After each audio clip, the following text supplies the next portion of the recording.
नमस्कार मंडळी, कसे आहात तुम्ही? मजेत ना? मजेतच असायला हवं. मी स्वातीज रेसिपीजमध्ये तुम्हा सर्वांचं खूप खूप खूप मनापासून स्वागत. आज आपण पाहतोय अगदी हॉटेल स्टाईल उत्तप्पा कसा बनवायचा. हो, आपण आजपर्यंत इडली, डोसाच्या बऱ्याचशा रेसिपीज बघितलेल्या आहेत. तर आज अगदी सविस्तर आपण उत्तप्प्याची रेसिपी बघूयात. सोबतच 2 प्रकारच्या चटण्यासुद्धा मी तुम्हाला सांगितलेल्या आहेत. लाल चटणी आणि हिरवी चटणी. व्हिडिओ नेहमीप्रमाणे भरपूर टिप्स सहित मी शेअर केलेला आहे, तर व्हिडिओ पूर्ण पाहावा. आणि रेसिपी जर तुम्हाला आवडली तर प्लीज लाईक करायला विसरू नका. तर चला सुरुवात करूयात. इथे बघा, आपल्याला आधी याचं बॅटर तयार करायचं आहे. तर इथे आपण घेत आहे 3 ग्लास तांदूळ. तांदूळ इथे शक्यतोवर जुना वापरावा. म्हणजे जुना तांदूळ कसा ओळखायचा, तर त्याचा भात हा अगदी सुटसुटीत म्हणजेच मोकळा शिजतो आपल्या घरी, तो तांदूळ घ्यावा. कुठलाही असला तरी चालेल. आणि इथे बघा, उडदाची डाळ न वापरता उडदाचा असा अख्खा उडीद येतो, त्याला घोटा उडीद सुद्धा म्हटलं जातं. अख्खा उडीद असतो धुतलेला, तो वापरावा. कारण याचा रिझल्ट खूप छान येतो उडदाच्या डाळीपेक्षा. 3 वाट्या किंवा 3 ग्लास तांदूळ आहेत, त्याला 1 ग्लास उडदाची अख्खा उडीद. तुम्ही वाटीने प्रमाण घेऊ शकता, कपाने घेऊ शकता. फक्त 3ला 1 असं ठेवावं. 2-3 पाण्याने स्वच्छ धुवून घेतलेलं आहे. आता हे छान असं फर्मंट व्हावं आणि आपल्या उत्तप्प्याला मस्त जाळी यावी, यासाठी आपण याच्यामध्ये 1 चमचा मेथीदाणा घातलेला आहे. आता पाणी याच्यावरती आपल्याला हे बुडतील इतपत घालायचं आहे आणि 7 ते 8 तासासाठी हे भिजत ठेवायचं आहे. तर छान असं भिजलेलं आहे. 8 तासानंतर मी तुम्हाला दाखवते. बघू शकता तुम्ही. मस्तच. आणि हो, हे जे पाणी आहे ना, हे फेकायचं नाही बरं का. कारण हे पाणी खूप फायदेमंद आहे. आपल्या केसांसाठी, स्किनसाठी तुम्ही याचा वापर करू शकता.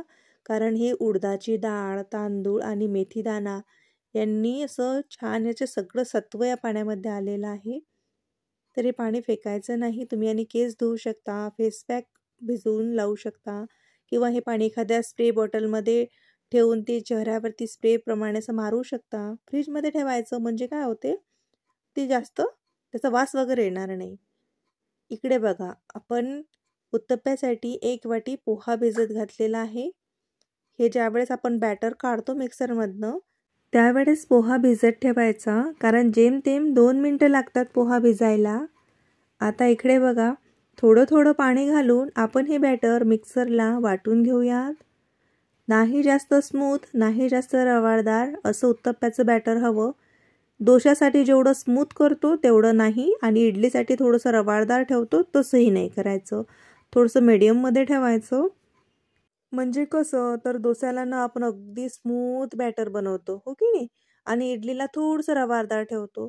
तर त्या दोघांमध्ये थोडंसं मध्यभाग ठेवायचा याचा. जे पोहे भिजत घातले होते ते सुद्धा आपण आता वाटून घेतलेले आहेत. तर सर्व एकत्र करून घेऊयात. बिना बेकिंग सोडा, बिना इनो, बिना सायट्रिक ॲसिड काहीच न घालता आज आपण उत्तप्पे बनवणार आहे. मिक्स करून घेत आहे. आता मिक्स करताना एकाच दिशेने जेमतेम 5 मिनटं तरी हे बॅटर असं ढवळत राहायचं. म्हणजे याने काय होते, याच्यामध्ये एक एअर तयार होते आणि बॅटर आपलं हलकं फुलकं बनतं बघा. एकाच दिशेने बॅटर ढवळून घ्यायचं. आता हे बॅटर तुम्ही एखाद्या उबदार जागेवरती किचनमध्ये ठेवून द्या. गॅसच्या ओट्याच्या खाली तुम्ही ठेवू शकता. काहीच गरज नाही आहे ब्लँकेटमध्ये ठेवा आणि स्टीम मायक्रोवेव्हमध्ये ठेवा आणि कुकरमध्ये ठेवा, काहीच नाही आहे. कुठंच नाही ठेवायचं. जिथे उबदार जागा असते की नाही, गॅसच्या ओट्याच्या खाली एखाद्या ठिकाणी उबदार जागा असते ना, तिथे ठेवून द्यायचं. झाकण ठेवायचं आणि बॅटर मस्त फर्मंट व्हायला रात्रभरासाठी ठेवून द्यायचं. नाही आपण याच्यात बेकिंग सोडा घातला, नाही इनो घातलं, ना काहीच घातलं, तरीसुद्धा दुसऱ्या दिवशी सकाळी तुम्ही बॅटर बघू शकता किती छान फर्मंट झालेलं आहे. अगदी दुपटीने बॅटर फर्मंट होतं, मस्त फुलतं. जाडी तुम्ही बघू शकता, काही बोलायची गरजच नाही आहे. पाहता क्षणी तुमच्या लक्षात येत असेल की बॅटर किती परफेक्ट आपलं इथे फर्मंट झालेलं आहे. आता तुम्ही म्हणाल, जर आता अगस्वाती हा उन्हाळा आहे म्हणून बॅटर एवढं परफेक्ट फर्मंट झालं, पण हिवाळ्यात कसं करायचं, पावसाळ्यात कसं करायचं? तर त्याच्या सगळ्या टिप्स मी आपल्या इडलीच्या रेसिपीमध्ये दिलेल्या आहेत, तर तो व्हिडिओ तुम्ही नक्की बघा. म्हणजे इडली, डोसा, उत्तप्प्याचं बॅटर जर तुम्हाला भर झडीतसुद्धा फर्मंट करायचं असेल, तर काय वापरावं हे मी त्याच्यामध्ये सविस्तर सांगितलेलं आहे. तर त्या व्हिडिओची लिंक तुम्हाला आय बटनवरती सुद्धा दिसते, ते बघू शकता. आता या बॅटरमधनं आपल्याला आत्ता जेवढं उत्तप्पे बनवायचे आहेत तेवढं आपण बॅटर काढून घेतलं. त्याच्यामध्ये चवीनुसार मीठ घालायचं आणि थोडंसं पाणी घालायचं, कारण बॅटरची आपल्याला इथे कन्सिस्टन्सी ॲडजस्ट करायची आहे. खूप दाटसर आहे, तर थोडंसं पाणी घालून आपण हे थोडंसं असं सेलसर करून घेऊयात. रात्री आपण जेव्हा बॅटर फर्मंट करायला ठेवलं होतं तेव्हा मीठ वगैरे काहीच घातलेलं नव्हतं आणि मीठ घालायचंच नाही. बघू शकता बॅटरची कन्सिस्टन्सी.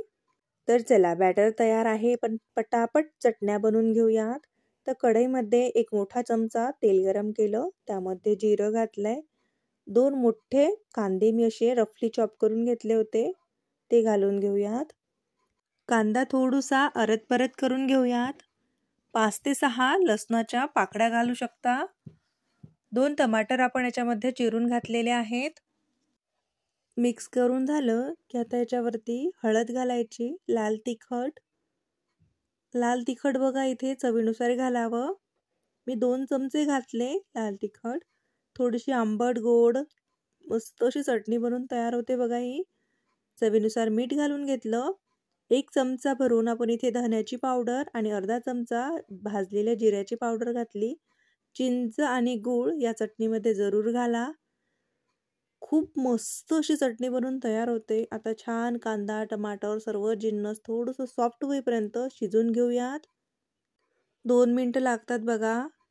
मस्त सॉफ्ट झालेला आहे. तर आता थंडगार होऊ द्यायचं आणि मिक्सरला वाटून घ्यायचं. हे थंड होत आहे तोवर हिरवी चटणी बनवून घेऊयात. मुठ्ठी भरून मी कोथिंबीर घेतलेली आहे, 5-6 हिरव्या मिरच्या, 1 चमचा जिरं घातलंय, चवीनुसार मीठ घालून घेऊयात. 1 चमचा साखर घातली आहे. चटणीमध्ये या साखर खूप छान लागते, नक्की घाला. काळं मीठ घालतोय आपण. दही घालतोय 2 चमचे. दहीनी चटणीला चव चांगली येते, सोबतच चटणीचा कलर बदलू नये यासाठी आपण याच्यामध्ये बर्फाचे खडे घातलेले आहेत. वाटून घेऊयात. बर्फाचे खडे घातल्याने काय होते, जेव्हा चटणी आपण मिक्सरला फिरवतो तेव्हा मिक्सरचं भांडं हे गरम होतं, त्यावेळेस मग चटणीचा कलर चेंज होतो. पण बर्फाचे खडे घातल्याने ते टेम्परेचर बॅलन्स होतं. इकडे हे आपली लाल चटणीचं बॅटर थंड झालं होतं, त्यामध्ये आपण चाट मसाला घातलाय, थोडंसं काळं मीठ घातलं आणि मस्त ही चटणीसुद्धा वाटून घेतली. तर बघू शकता दोन्हीही चटण्या आपल्या इथे बनवून तयार झालेल्या आहेत. तर चला आता पटकन उत्तप्पे घालून घेऊयात. तवा गरम करायला ठेवला होता. तवा इथे आपल्याला मीडियम गरम लागतो. त्याच्यावरती थोडंसं नाममात्र तेल लावून घेतलं आणि उत्तप्पा छान असा स्प्रेड करून घेतलेला आहे. उत्तप्पा हा जाड असतो बघा, तर जाड ठेवायचा. बबल्स तुम्ही बघू शकता किती छान जाडी येत आहे, परफेक्ट. तर चला आता याच्यावरती थोडंसं तिखट, मीठ, आपल्याला हवे असलेले मसाले घालायचे. आपण सुरुवातीला अनियन उत्तप्पा बनवतोय म्हणून कांदे घालायचे भरपूर, हिरवी मिरची आणि थोडीशी कोथिंबीर वगैरे तुम्ही घालू शकता. आता इथे बघा उत्तप्प्याचे भरपूर असे प्रकार असतात.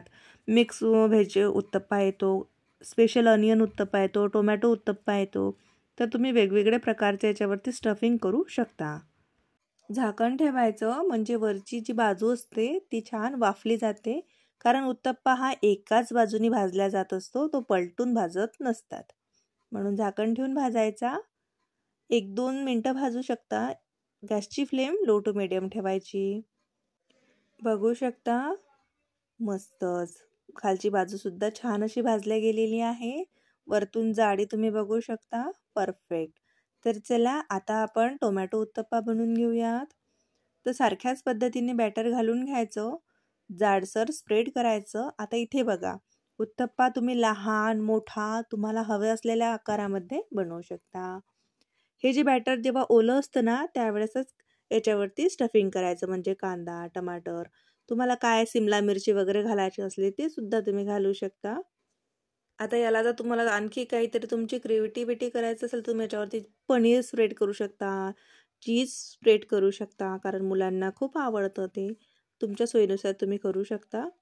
पण स्पेशली उत्तप्प्यावरती चीज वगैरे मला नाही आवडत म्हणून मी नाही केलं. पण मुलांना जर तुमच्या आवडत असेल, तुम्हाला जर घालावंसं वाटत असेल तर तुम्ही जरूर घालू शकता. थोडंसं लाल तिखट भुरभुरायचं, थोडंसं अगदी किंचित मीठ भुरभुरायचं आणि मस्त असं झाकण ठेवून उत्तप्पा हा शिजवून घ्यायचा. थोडंसं तेल सोडतोय आपण, छान कलर येतो तेलामुळे. खालची बाजू तुम्ही बघू शकता परफेक्ट. चला काढून घेऊयात. व्यवस्थित कॅमेऱ्यामध्ये येत नाहीये, ताटामध्ये काढल्यानंतर मी व्यवस्थित दाखवते. कारण काय आहे, मी एकटी शूट करते त्यामुळे ट्रायपॉडवरून नेहमी कॅमेरा काढणे, दाखवणे, एका हाताने तवा पकडणे थोडंसं अवघड जातं, समजून घ्या. बघू शकता खालची बाजू परफेक्ट आपला कलर आलेला आहे, मस्त अशी भाजली गेलेली आहे. वाव, काय दिसतोय ना परफेक्ट हॉटेलमध्ये जसं आपण उत्तप्पा खातो त्या पद्धतीनेच. मी तर म्हणे त्यापेक्षाही भन्नाट झालेला आहे, खूप मस्त. इडली किंवा मग डोसा खाऊन कंटाळा आला असेल तर उत्तप्पे जरूर बनवा, खूप छान लागतात. हिरवी चटणी तर अप्रतिम झालेली आहे आणि लाल चटणीला तर तोडच नाहीये.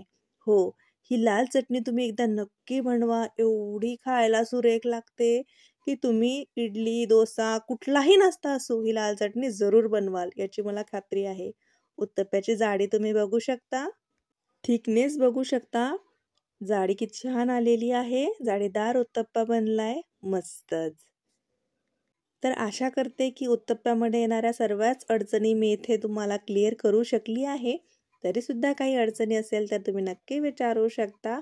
आणि आजची रेसिपी तुम्हाला थोडीसुद्धा आवडली असेल तर प्लीज लाईक करायला विसरू नका. सोबतच चॅनलला सुद्धा हक्काने सबस्क्राईब करा, कारण या चॅनलवरती तुम्हाला अशा साध्या सरळ आणि सोप्या रेसिपीज पाहायला मिळतील. आणि हो, तुम्ही जर बेल आयकॉन क्लिक केलं ना तर तुम्ही त्या मिससुद्धा नाही करणार. तर चला मग भेटूया अशाच नवनवीन आणि चमचमीत रेसिपीसोबत. तोवर मजेत राहा आणि स्वातीज रेसिपीज पाहत राहा.